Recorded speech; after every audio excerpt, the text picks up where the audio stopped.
Assalamualaikum warahmatullahi wabarakatuh.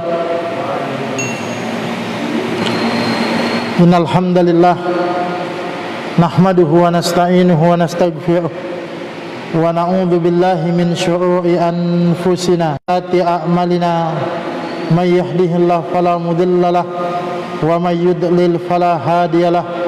Asyhadu an la ilaha illallah wahdahu la syarikalah wa asyhadu anna Muhammadan abduhu wa rasuluhu la nabiyya ba'dah. Allahumma salli wa sallim ala nabiyyina Muhammadin wa ala alihi wa ashabihi wa man tabi'ahum bi ihsanin ila yaumiddin, amma ba'du. Alhamdulillah, jamaah yang dimuliakan oleh Allah Subhanahu wa taala, senantiasa tiada bosan dan jemunya kita untuk senantiasa memanjatkan rasa syukur kita atas limpahan nikmat, limpahan karunia yang Allah Subhanahu wa taala limpahkan kepada kita. Sebab atas limpahan nikmat, limpahan karunia-Nya jualah pada kesempatan malam ini kita dapat melangkahkan kaki kita menuju majelis ilmu ini. Mudah-mudahan setiap tapak langkah yang kita ayunkan menjadi catatan pahala di sisi Allah Subhanahu wa taala, akan diampuni dosa-dosa kita dan menjadi pemudah bagi kita untuk mendapatkan surganya Allah Subhanahu wa taala. Salawat dan salam semoga senantiasa dilimpah curahkan kepada Nabi kita Nabi Muhammad sallallahu alaihi wasallam, keluarga, sahabat dan pengikut-pengikut beliau yang tetap istiqamah, dan semoga kita termasuk pengikut-pengikut beliau yang mendapatkan keistiqamahan tersebut. Jamaah yang dimuliakan oleh Allah Subhanahu wa taala, malam ini kita kembali melanjutkan pembahasan kita di dalam buku Thariqus Shalihin ini.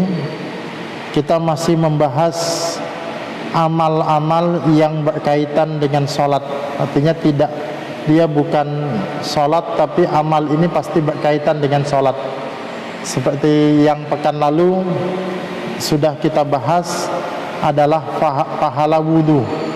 Ya, berwudhu itu ternyata banyak sekali mengandung faedah, banyak sekali mengandung keutamaan, dan itu kita sudah menjelaskannya. Dan wudhu tentu saja berkaitan dengan sholat, karena di dalam Al-Quran sendiri kan, di dalam surah Al-Ma'idah ayat yang ke-6 itu dikatakan idza kumtum ila shalah faghsilu wujuhakum. Apabila kalian berdiri hendak melaksanakan sholat, maka basuhlah wajah kalian, dan seterusnya. Maksudnya apabila hendak sholat maka berwudulah. Maka wudu itu erat kaitannya dengan sholat. Walaupun nanti ada beberapa wudu yang sunnah, ya, misalnya wudu hendak tidur sekalipun tidak untuk sholat. Tapi pada asalnya syariat wudu itu adalah satu syariat yang berkaitan dengan sholat. Nah, yang berikutnya yang akan kita bahas adalah pahala azan. Nah, tadi kita menyebutkan amal-amal yang kita bahas ini adalah amal-amal yang berkaitan dengan sholat. Salah satu hal yang berkaitan dengan sholat, terutama juga sholat berjamaah, itu adalah tentang azan, kumandang azan. Nah, ini yang akan kemudian kita bahas beberapa keutamaannya. Penulis di sini di dalam buku Thariqus Shalihin ini menyebutkan beberapa hadis yang menunjukkan keutamaan di balik azan tersebut. Tapi sebelum kita masuk ke hadis-hadis yang menjelaskan tentang azan ini, keutamaan azan ini, kita menyebutkan dulu apa yang dimaksud dengan azan. Azan secara bahasa maknanya adalah al-i'lan. Al-i'lan itu pengumuman. I'lan dalam bahasa Arab itu pengumuman. Kalau dalam bahasa kita iklan, Pak. Nah, jadi iklan itu ternyata diambil dari bahasa Arab juga, i'lan, pengumuman. Iklan itu kan mengumumkan, memberitahu, ya. Jadi azan itu maknanya al-i'lan, pengumuman atau pemberitahuan. Contoh kalimat azan yang bermakna pengumuman atau pemberitahuan itu digunakan di dalam Al-Quran, di dalam surah At-Taubah ayat yang ketiga. Di situ ada kalimat yang berbunyi, wa adzanum minallahi wa rasulihi ilan nasi yaumal hajjil akbar annallaha ba'i'um minal musyrikina wa rasuluh. Dan pengumuman dari Allah dan Rasulnya kepada umat manusia di hari haji akbar, bahwa Allah dan Rasulnya berlepas diri dari kaum musyrikin. Di situ ada kalimat wa adzanum minallah, dan pengumuman, pemberitahuan dari Allah Subhanahu wa taala. Jadi azan itu maknanya adalah pemberitahuan atau pengumuman. Pemberitahuan terhadap apa? Nah, makanya makna tadi baru makna secara bahasa. Makanya secara syariat yang dimaksud dengan azan adalah pemberitahuan masuknya waktu sholat dengan lafaz yang khusus, ya. Jadi sekali lagi azan ini adalah, tadi kan secara bahasa maknanya pemberitahuan. Pemberitahuan apa? Pemberitahuan waktu sholat, pemberitahuan masuknya waktu sholat dengan lafaz khusus. Makanya yang dimaksud sholat di sini adalah masuknya waktu sholat, yakni sholat wajib 5 waktu. Dan lafaz-lafaznya pun khusus. Artinya khusus itu ya sudah ditentukan, tidak bisa lagi kemudian diubah-ubah. Itu maknanya azan. Adapun berkaitan dengan fungsi azan itu, azan itu memang tadi pemberitahuan masuknya waktu sholat. Tapi pemberitahuan waktu sholat itu bukan satu-satunya fungsi dari azan, bukan satu-satunya hikmah daripada azan. Ada beberapa hikmah atau beberapa, ya, fungsi atau hikmah lah kita sebut azan. Sebagaimana disebutkan di dalam Tawdihul Ahkam, Ibnul Mulakin rahimahullah berkata, para ulama menyebutkan 4 hikmah azan. Jadi yang dicatat di sini paling tidak ada 4 hikmah dikumandangkannya azan. Yang pertama adalah menampakkan syiar Islam. Kalau dia sudah ada azan di suatu tempat, itu tanda ada kehidupan kaum muslimin di situ, ya. Maka ini syiar ini yang penting. Makanya di satu kampung itu mesti ada, ya, yang mengumandangkan azan. Hanya kalau dalam mazhab Syafi'i kan hukum salat Jumat, salat jamaah itu fardu kifayah. Artinya mesti ada sekelompok orang yang menegakkan salat jamaah di kampung itu. Kalau ada kaum muslimin tidak menegakkan salat jamaah di situ, maka yang lain berdosa. Makanya saya selalu kalau dakwah di tempat-tempat terutama daerah-daerah minoritas itu, Pak, ya, kampung-kampung non muslim yang ada muslimnya di situ, atau di desa-desa yang pelosok, target awal saya itu adalah bagaimana azan berkumandang di tempat itu dulu. Karena ini syiar nih.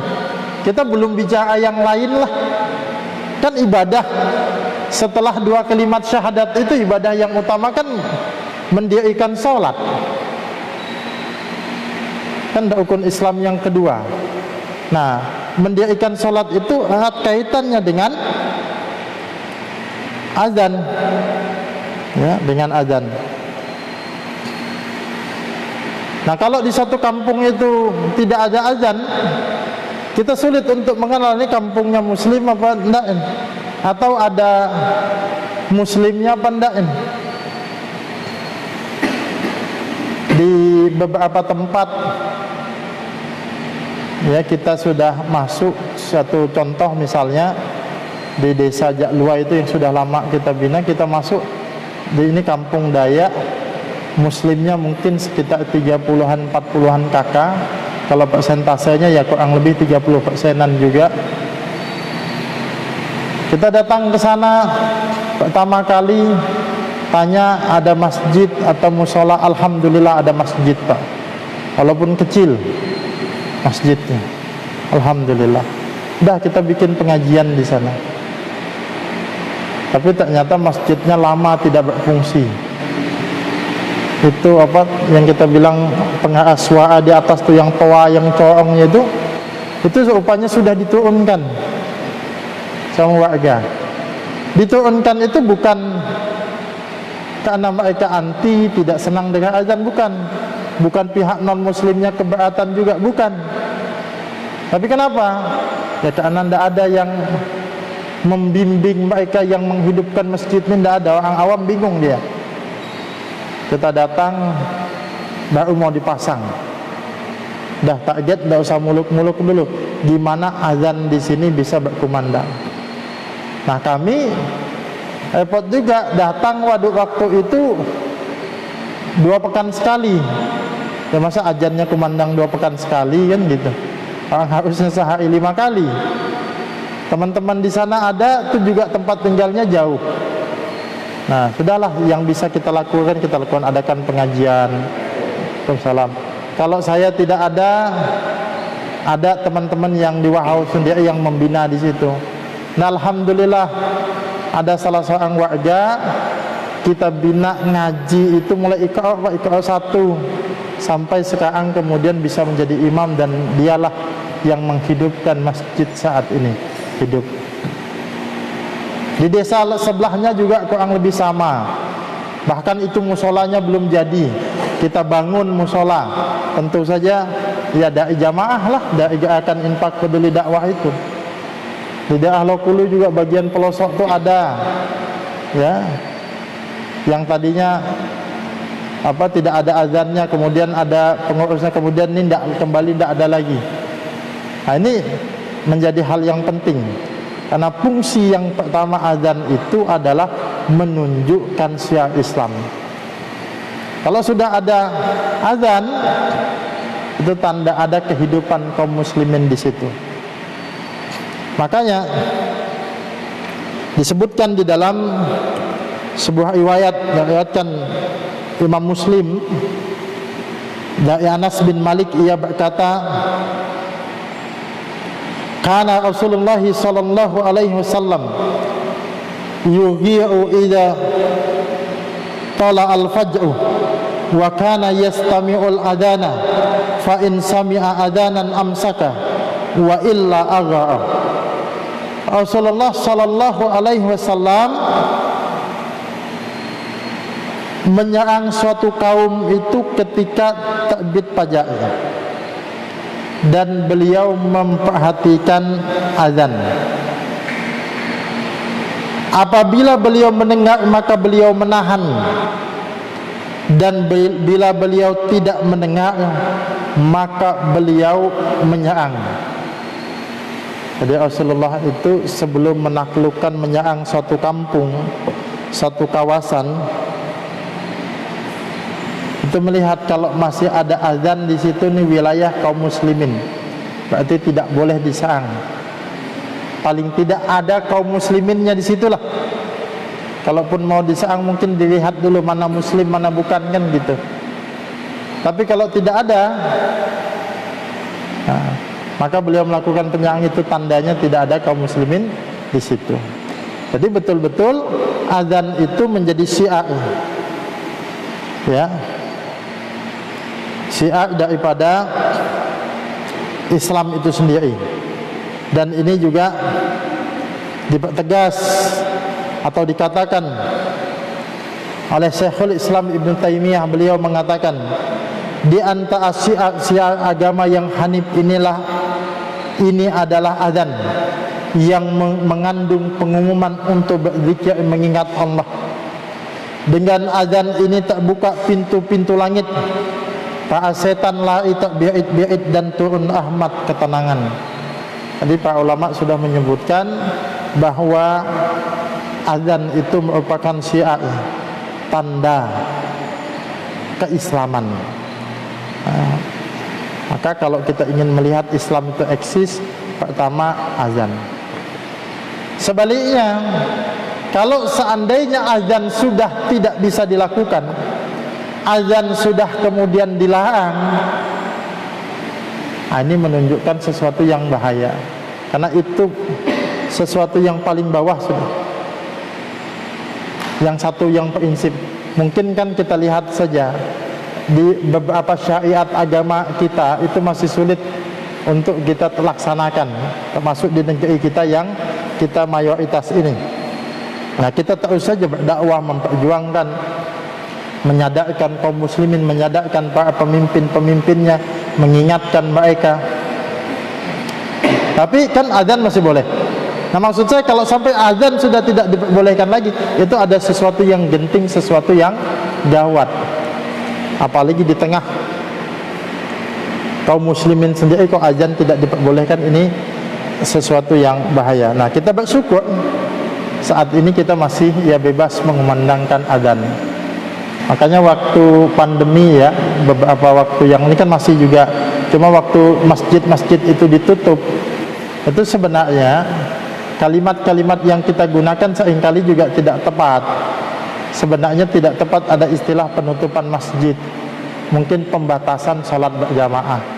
Masjid itu harusnya tetap mengumandangkan azan dan mesti ada sholat di situ. Siapa? Minimal imam dan muadzinnya atau para pengurus masjidnya. Kalau tadi kembali ke mazhab Syafi'i hukumnya fardu kifayah, yang lain paling tidak gugur, kan begitu. Cuma jangan sama sekali ditutup. Kalau ditutup kan seolah-olah ya tidak ada aktivitas di masjid. Padahal azan ini menunjukkan syiar Islam itu masih ada. Yang kedua, fungsi daripada azan atau hikmah daripada azan adalah menegakkan kalimat tauhid, ya. Jadi azan itu menegakkan kalimat tauhid. Kenapa? Karena memang di dalam azan ini kita lihat ya, kumandangnya di situ kalimat tauhid, dimulai dengan kalimat takbir, membesarkan asma Allah, Allahu Akbar, Allahu Akbar, Allah Maha Besar, Allah Maha Besar. Kemudian dengan dua kalimat syahadatnya, yang di situ ada kalimat la ilaha illallah. Ini menggema terus kalimat tauhid ini. Yang beberapa malam yang lalu kalau ada yang nonton ILC, siapa pakar hukum tata negara Iman Putra Asidin, dia kan menjelaskan sebenarnya sudut pandang Pancasila dalam perspektif beliau, tafsiran Pancasila itu.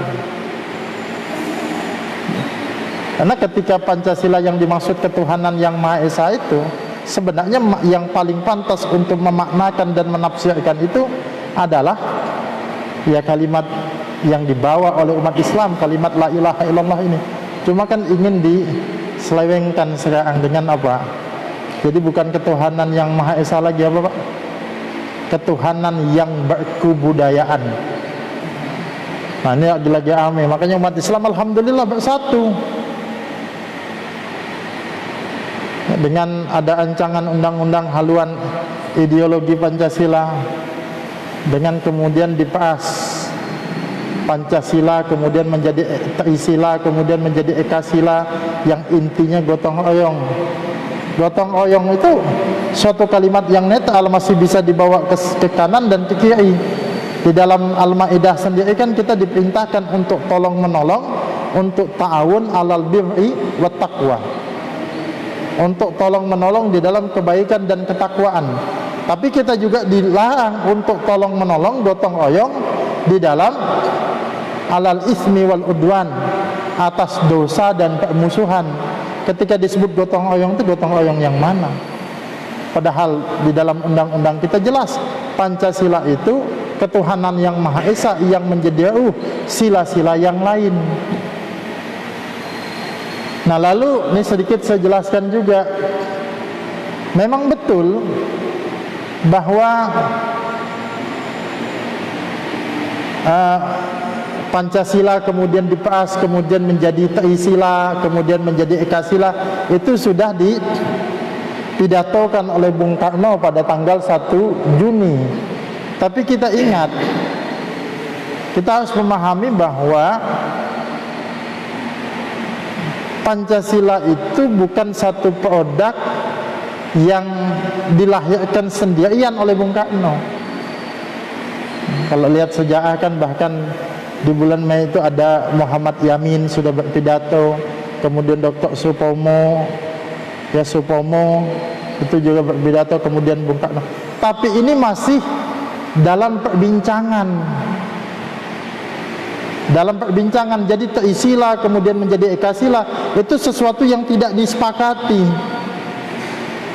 Maka 22 Juni rumusan Pancasila itu berubah menjadi apa yang kita kenal dengan Piagam Jakarta,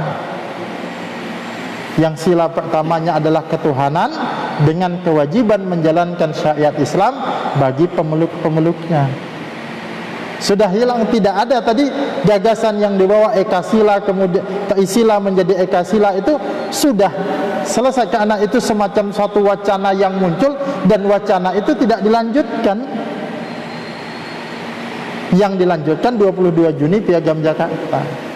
Tapi kemudian terjadi dinamika juga antara tokoh Islam dengan tokoh kebangsaan, maka kemudian 18 Juni Piagam Jakarta itu berubah menjadi Pancasila yang ada di dalam Undang-Undang Dasar kita.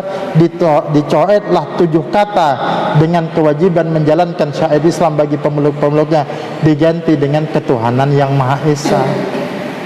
Ya, kalau kemudian mereka ingin kemudian mengungkit lagi Ekasila, Trisila, Ekasila itu, ya makanya Ustaz Jaitun ketika di LC itu jangan salahkan kalau umat Islam ingin Pancasila 22 Juni itu kembali lagi, yakni Piagam Jakarta itu. Padahal kita sudah oke lah, kita menerima jalan tengah ketuhanan yang Maha Esa, toh itu juga tidak bertentangan, kan gitu ya. Nah, jadi di dalam azan kita kembali, di dalam azan itu ya ada kalimat-kalimat tauhid di situ. Nah, memang Pancasila ini kalau kita lihat naskahnya kan, teksnya kan teks yang ya sifatnya poin-poin gitu, prinsip-prinsip dasar. Tentu penafsirannya tentu sangat menentukan ini, apakah dibawa Pancasila kemudian ya dengan nilai-nilai Islam, atau kemudian Pancasila nanti yang dibawa dengan paham komunis itu. Tapi kalau kita melihat unutan sejarahnya, justru yang punya ruh itu adalah Islam, termasuk dengan ketuhanan yang Maha Esa itu ya. Nah, ini yang kedua ya yang ingin kita sebutkan di situ, bahwa azan itu menegakkan kalimat tauhid. Jadi kalimat syahadat ini berkumandang.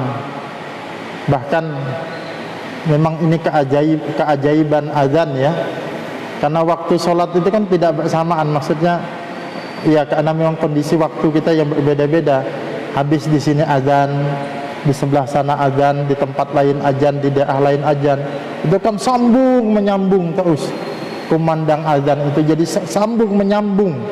kalimat tauhid itu didengungkan, kalimat tauhid itu dikumandangkan. Kemudian yang ketiga, hikmah azan itu adalah pemberitahuan masuknya waktu sholat. Jadi azan itu sebagai tanda bahwa masuknya waktu sholat. Nah, ini yang sudah sama-sama kita pahami. Yang keempat, kumandang azan itu adalah seruan untuk melakukan sholat berjamaah. Jadi azan itu selain dia berfungsi sebagai tanda masuknya waktu sholat, sesungguhnya azan itu juga sebagai panggilan bagi kita untuk melaksanakan sholat berjamaah. Mungkin kalau ibu-ibu yang tidak ke masjid dengan azan, ini tanda bahwa waktu sholat sudah masuk. Tapi bagi kita kaum laki-laki, ketika azan itu dikumandangkan, itu bagi kita memaknai, oh, bukan saja waktu sholat masuk, tapi ini panggilan untuk mendatangi masjid, kemudian melaksanakan sholat berjamaah. Ya, makanya itu panggilan kita. Lalu sedikit kita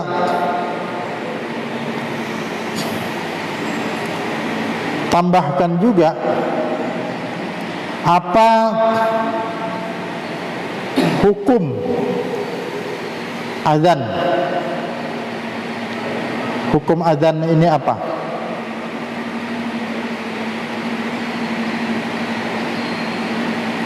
Nah, kita nukilkan apa yang dijelaskan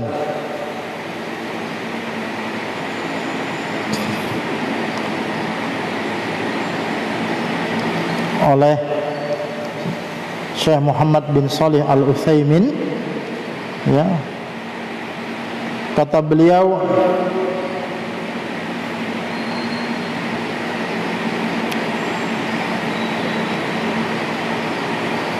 ya, di sini beliau menjelaskan bahwa hukum azan dan iqamah ketika sendiri adalah sunnah, sedangkan ketika banyaknya orang hukumnya adalah fardu. Ya, tadi sebagaimana pembahasan sholat berjamaah. Jadi kalau banyak orang, ya, apalagi sudah ditunjuk suatu tempat gitu, masjid, itu hukumnya adalah fardu wajib. Adapun kalau kita sendirian, misalnya kebetulan sholat di rumah gitu ya, karena sakit atau karena hujan atau sebab-sebab udzur yang lain, maka sesungguhnya disyariatkan juga bagi kita untuk azan, ya, dan iqamah, tapi hukumnya adalah sunnah. Ini nanti akan kita bahas juga hadis yang menjelaskan tentang itu, tapi saya baca terjemahnya secara singkat karena nanti secara lebih lengkap akan kita bahas di waktu yang lain. Dari Abdullah bin Abi, ya, Sos'ah Al-Ansari, dari ayahnya, beliau mengabarkan bahwa Abu Sa'id Al-Khudri mengatakan kepadanya, sesungguhnya aku melihat engkau senang mengembala kambing dan hidup di pedesaan. Kalau engkau di tempat gembala kambing atau desa lalu engkau azan untuk sholat, maka tinggikan suaramu ketika azan, karena jin dan manusia atau siapapun yang mendengar suara muazin akan menjadi saksi di hari kiamat. Abu Sa'id mengatakan, saya mendengarnya dari Rasulullah sallallahu alaihi wasallam. Ini ceritanya bahwa ada seorang muadzin, seorang pengembala kambing, ya, yang hidup hanya mengembalakan dan di pedesaan. Kalau dia masuk waktu sholat, karena dia pedesaan sendiri di padang gembalaannya itu, maka dia lalu mengumandangkan azan, ya, mengumandangkan azan untuk dia sholat, padahal dia sholat sendirian. Nah, ini menunjukkan kata para ulama bahwa ya disunnahkan juga untuk azan walaupun kita sholat sendirian. Di sini juga ada faedah bahwa jin dan manusia atau siapa atau sesuatu apapun yang mendengar suara muadzin akan menjadi saksi nanti di hari kiamat. Nah, itu jamaah yang dimuliakan oleh Allah Subhanahu wa taala. Fungsi daripada azan yang sudah kita bahas, tadi kita menyebutkan ada 4 fungsinya, merupakan syiar Islam. Jadi kalau diupayakan kita pelihara azan, makanya muazin juga di masjid-masjid itu patut mendapatkan perhatian, ya, karena dia boleh dikatakan memiliki tugas yang mulia muadzin ini. Maka kesejahteraannya juga perlu diperhatikan. Dan tadi ini tanda syiar Islam. Yang kedua adalah tadi disebutkan bahwa azan itu merupakan penegakan atau menegakkan kalimat tauhid, karena isi di dalam azan itu adalah kalimat tauhid. Yang ketiga pemberitahuan masuknya waktu sholat. Yang keempat adalah seruan panggilan untuk melaksanakan sholat berjamaah. Nah, sekarang kita coba masuk ke dalam apa yang ditulis oleh penulis di dalam buku ini, ya, tentang pahala di balik azan. Yang pertama, penulis menyebutkan ada pahala besar tak terbayangkan dalam azan. Artinya ada satu keistimewaan, ada satu fadilah yang sangat utama, yang fadilahnya ini tidak bisa disebutkan secara pasti saking besarnya. Ini hadis riwayat Imam Bukhari dan Muslim dari Abu Hurairah, Rasulullah sallallahu alaihi wasallam bersabda, "Lau ya'lamun nasu ma fin nida'i wa sawfil awwal summa lam yajidu illa an yastahimmu alaihi lastahammu."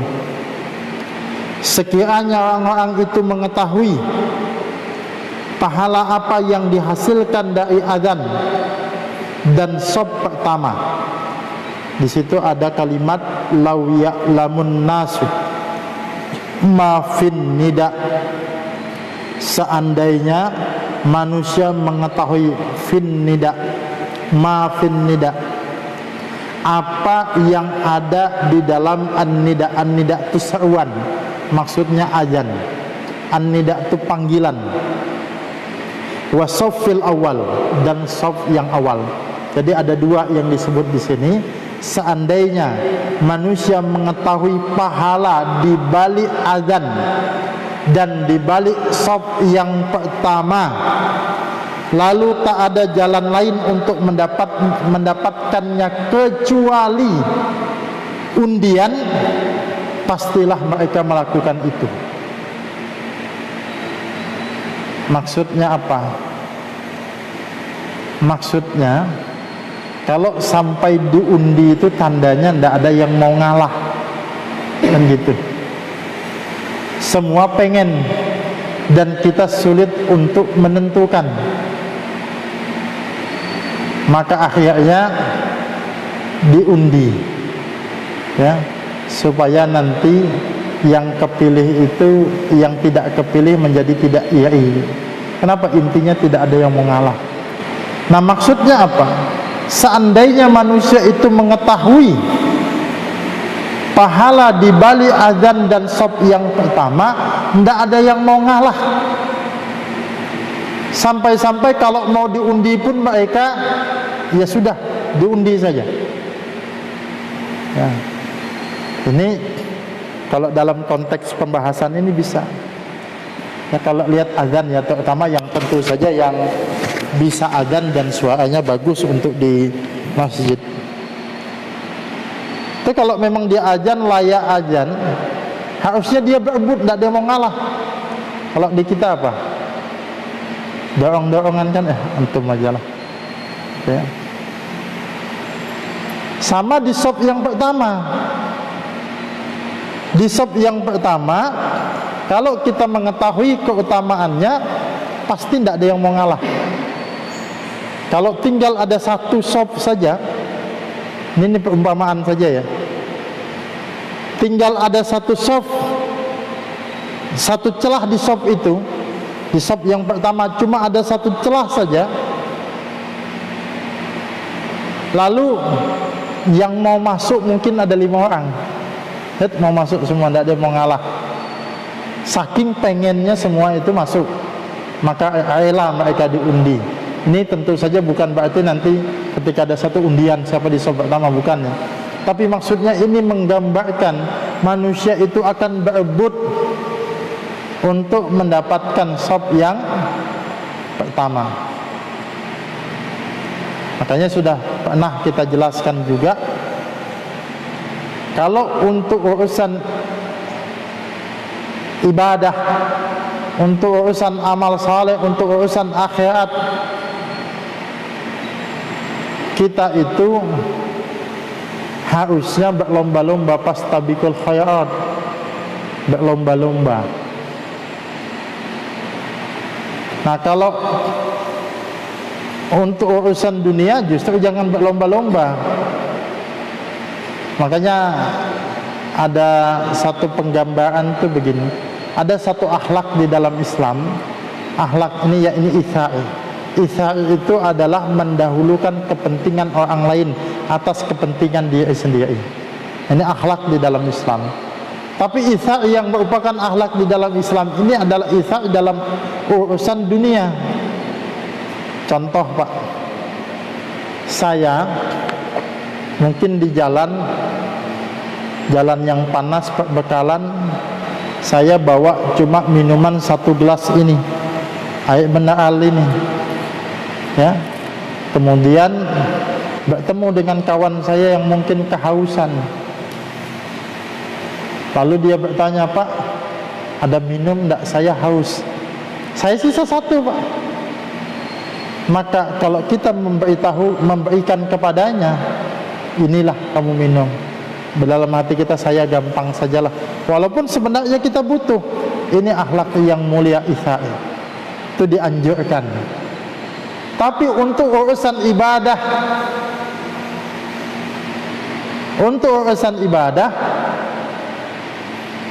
ya, mendahulukan orang lain tanda kutip ya dalam hal-hal tertentu, maksudnya itsai itu malah bisa jadi makruh.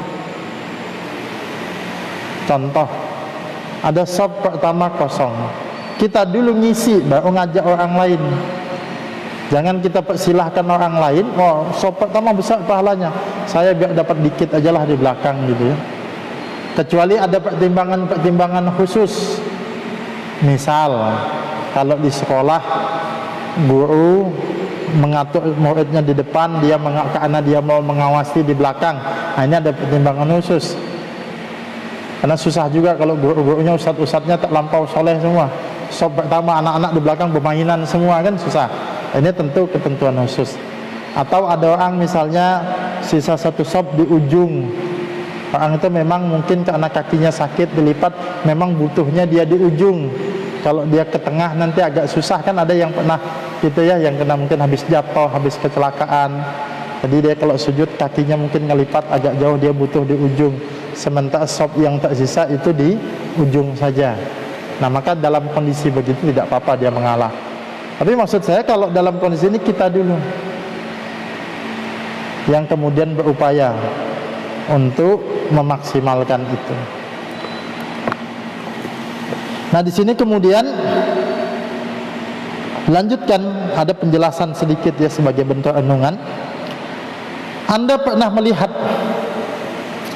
bagaimana orang-orang miskin berdesak-desakan hanya untuk memperebutkan dana kompensasi BBM yang jumlahnya tak lebih dari 300.000 rupiah itu. Pernahkah Anda menyaksikan bagaimana para pelamar kerja berebutan untuk mengambil permulia lamaran di pameran bursa kerja yang biasa diadakan di Istora Senayan, padahal belum tentu diterima perusahaan yang bersangkutan? Atau bagaimana antaranya para remaja mengikuti pendaftaran ajang pencarian bakat untuk menjadi bintang di televisi seperti Akademi Fantasi Indonesia, Indonesian Idol, kontes dangdut dan lain sebagainya? Mereka rela antri berjam-jam demi memperoleh ketenangan menjadi artis, meski mereka tidak tahu bahwa dosanya lebih besar daripada manfaatnya. Manusia memperebutkan sebuah harapan kecil sekecil apapun. Nah, sekarang Allah Ta'ala memberikan pahala yang tak ternilai bila ada yang mau mengumandangkan adzan atau solat di shaf pertama. Sayang pahala itu tidak kelihatan, sebab kalau kelihatan entah bagaimana berebutnya orang untuk melakukannya. Kita lihat manusia ketika mengejar dunia yang tidak seberapa.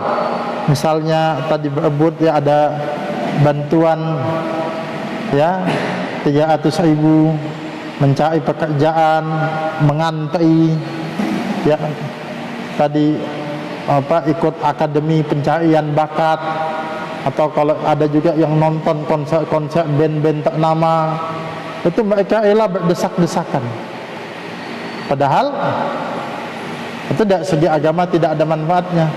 Atau tadi yang melamar kerja berdesak-desakan belum tentu juga diterima. Malah bisa jadi misalnya pelamar kerjanya ada 1.000, yang diterima cuma 10, tapi mereka kan tetap saja berebut. Mudah-mudahan mereka berharap semoga mereka masuk yang 10 itu, tetap mereka. Nah, begitu Allah Subhanahu wa Ta'ala memberikan satu keutamaan yang tidak ternilai. Tidak ternilai, kenapa? Memang tidak ternilai. Di dalam hadis ini kan tidak disebutkan apa pahalanya, cuma disebutkan mereka rela meskipun diundi. Nah, tidak disebutkannya keutamaannya di sini, apa yang dia dapatkan itu ya. Kalau bahasa kita itu tidak bisa digambarkan dengan kata-kata. Orang kalau saking senangnya, Pak, bagaimana perasaan Bapak ya, setelah mendapat hadiah ditolong begini? Aduh Mas, tidak bisa saya gambarkan dengan kata-kata. Artinya apa? Sangat bahagia. Begitu juga pahala di balik kumandang azan dan di balik shaf yang pertama disebutkan di dalam hadis ini, itu tidak bisa diungkapkan dengan kata-kata. Walaupun nanti ada hadis-hadis yang menyebutkan keutamaannya, itu baru sebagian keutamaannya, tidak bisa menyebutkan seluruh keutamaannya. Nah, yang menarik dikatakan oleh penulis di sini adalah, sayang, kata beliau, pahala itu tidak terlihat. Seandainya pahala itu terlihat, pasti manusia itu akan berbondong-bondong, manusia itu akan berebut untuk mendapatkannya. Ini kita kembali kepada hal yang dulu pernah kita jelaskan. Makanya di dalam surah Al-Baqarah ayat yang ketiga itu, ini berkali-kali ya saya jelaskan. Kan di Al-Baqarah ayat yang ketiga itu dijelaskan, alladzina yu'minuna bil ghaibi wa yuqimuna sholata wa mimma razaqnahum yunfikun, yaitu mereka yang beriman kepada yang gaib, melaksanakan salat dan menginfakkan sebagian rezeki yang kami berikan kepada mereka. Keimanan kepada yang gaib itu didahulukan dibandingkan dengan salat dan zakat. Kenapa? Karena kalau kita tidak beriman kepada yang gaib, susah termotivasi, tak masuk ya. Pahala itu sifatnya gaib. Maka hanya orang yang kuat keimanannya lah yang mau bergerak, termotivasi dengan pahala itu. Kalau dia lemah keimanan kepada yang gaib, susah. Makanya pahala itu dibikin gaib. Kalau pahala itu dibikin nyata, ada hitungannya, ada nominalnya, ada kalkulasinya, orang berebut, Pak Yang saya bilang tadi, kan yang dulu pernah kita jelaskan, datang sholat Jumat di waktu-waktu awal itu pahalanya seperti korban onta kan. Coba bayangkan, kan pahala sifatnya gaib. Coba bayangkan dia tidak gaib, nyata dikasih onta. Tidak usah dikasih onta lah, bikin aja pengumuman, yang datang sholat Jumat jam 10 dapat sepeda. Nah, kayak Pak Presiden bagi-bagi sepeda. Jadi takmir masjid bagi-bagi sepeda. Kira-kira penuh enggak masjid jam 10? Belum jam 10 dah kumpul mungkin orang, Pak.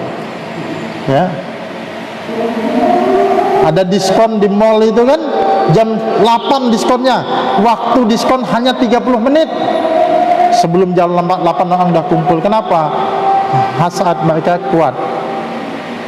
Nah, rupanya yang bikin kita lemah motivasi ini keinginan kita lemah, hasad kita lemah. Oleh sebab itu iman kepada yang gaib perlu kita perkuat. Mungkin itu karena sudah masuk waktu Isya, kita cukupkan. InsyaAllah kita akan melanjutkan lagi pahala azan, ya, maksudnya pahala di balik azan di hadis-hadis yang berikutnya. Kita baru bahas satu hadis, yakni keutamaannya sangat istimewa, manusia bahkan rela meskipun diundi. Nah, mudah-mudahan kita termasuk yang bersemangat untuk mengumandangkan azan bagi yang memang mampu dan bagus suaranya, atau yang kedua paling tidak kita termotivasi untuk senantiasa berada di shaf yang pertama di dalam salat kita. Mudah-mudahan ada manfaatnya. Kita tutup dengan doa penutup majelis. Subhanakallahumma wa bihamdika asyhadu an la ilaha illa anta astaghfiruka wa atubu ilaik. Sekian, assalamualaikum warahmatullahi wabarakatuh.